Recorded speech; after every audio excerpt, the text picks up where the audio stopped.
step, we're gonna add in a second partial step with a through. Now the whole basis of this right now is that I know how to control my space.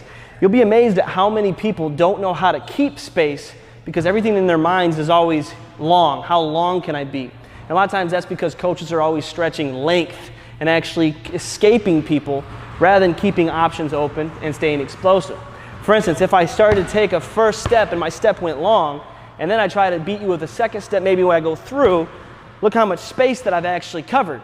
Well, I might not want to cover all that space. If you give me space, I'd like to stay where I am and maybe have a shot option or be able to just have more room to be able to make reads and decisions.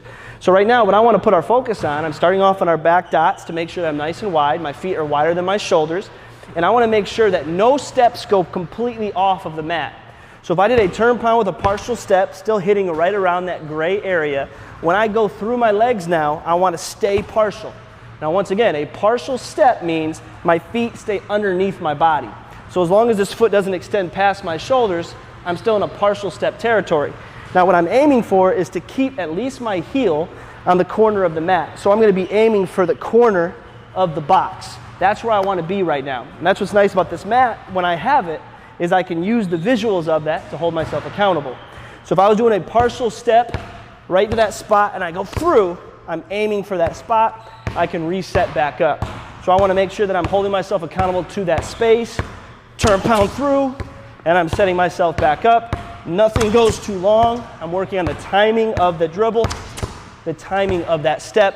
Obviously I'm going left, it's the exact opposite. I turn pound hitting the red.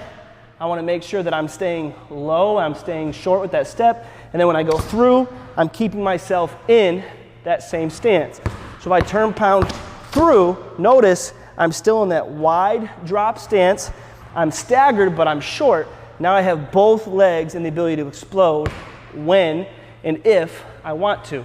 So that is your partial step with a partial step through, starting with that turn pound. Rep that out, spend 10 minutes with that footwork, holding yourself accountable to that